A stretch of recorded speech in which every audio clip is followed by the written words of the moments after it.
we recently, not recently, that was a while back. There was some story on the internet that broke the internet for a while. You're talking about who? Where?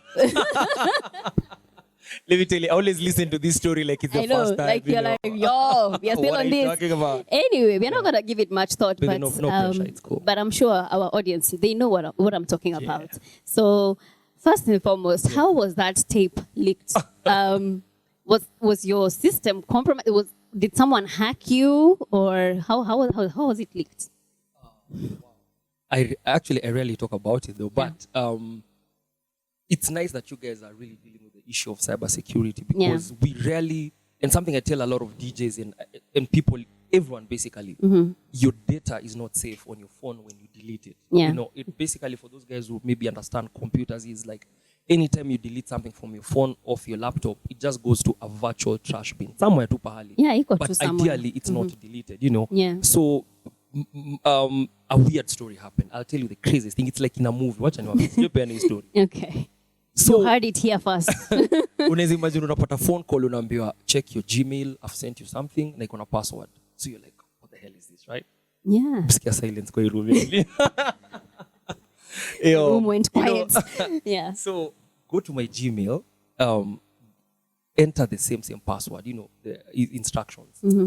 Mazi watch and show.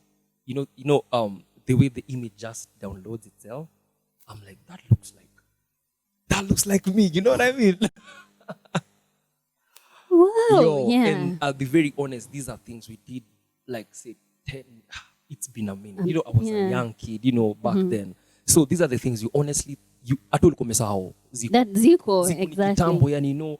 So I asked myself, what the hell, you know? So weird enough, this guy who we talked a lot with, because he's got, you know what, I'm gonna put out this. I'm gonna put it out there. But so the person who sent you, yes, call me again, okay. and actually told me this is a deal.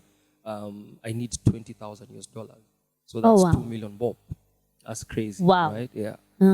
But so you know, weird enough, and you see the things in the movies happening about blackmail. I know. That shit is real. I will not lie to you, man. You know? So you can imagine, I knew about the tape 2 years before it. 3 years actually before it came out. Also, he had been calling you. So 3 years of, you pay, of course. Naturally, you want to protect your family, you want to protect your name and all that stuff. So you pay chums. So I paid a lot of money, really, like a lot of money, by the way. Oh, God. You know? Yeah. Then it gets to a point you're like, fuck it, why am I doing this? You know? So it became crazy. And I'll tell people the weirdest thing. You see in the movies, the way you talk to this guy who's blackmailing you. Yeah. Then with time, this guy becomes, I can't even tell you, because weird enough, this guy would give me weird advice. You moved from blackmail to we exchange notes. Yes, I don't tell guys this story, but you know, it's a lot now. Honestly, I'm comfortable enough to talk about it. Yeah. But interestingly enough, there's a bad side to it, but the good side about it is, say randomly akaniambia as a cream, why don't you think about producing music? I swear.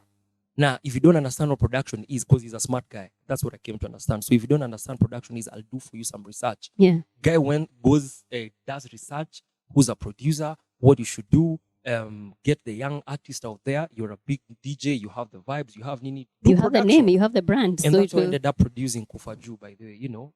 So it was just...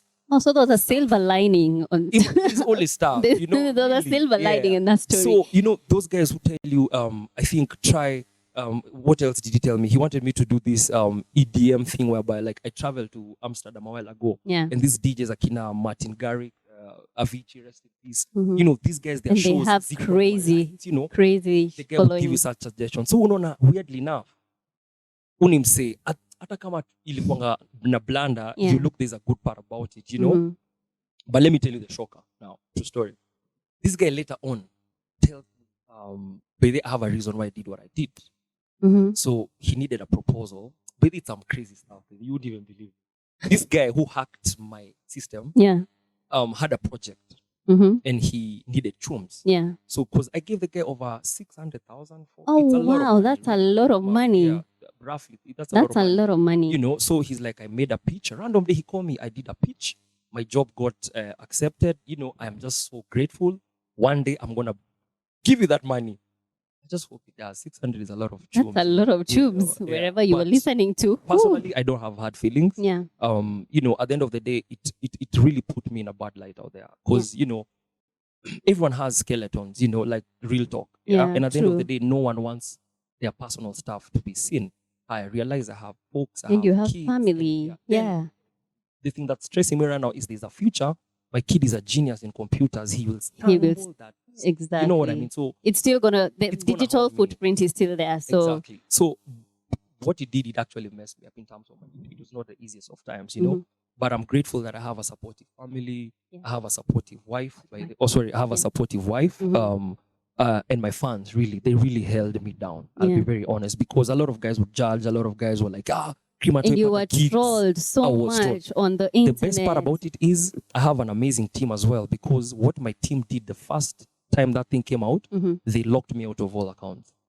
So till today, I don't know. You don't give them. I don't even know. You don't fit the story. About. Yeah, not even. Yeah, because I had interviews from the Sun magazine. Imagine, British, BBC. Wow. On my email. But for me, I'm glad that my team locked me out, so I could not read stuff. Because honestly, if I went out there and read that stuff, maybe I would not have the strength to stand here. Yeah. But again, now that we really diverted from the topic. But now that we're talking about cybersecurity, that shit is real. And actually, hacking is what we are talking about. We have an expert in studio.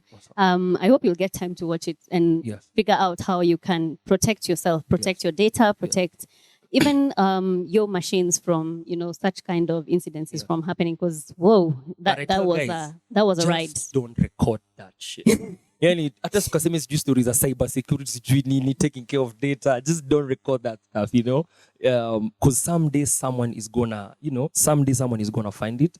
I was young and crazy then, so many especially the youth, right? We do a lot of things knowing that maze YOLO, that I know YOLO. Yeah, exactly. YOLO is a lie. You only live once. Come on, man, because you'll do something the next day is gonna bite your ass, and it's gonna impact the generation after you, not just you.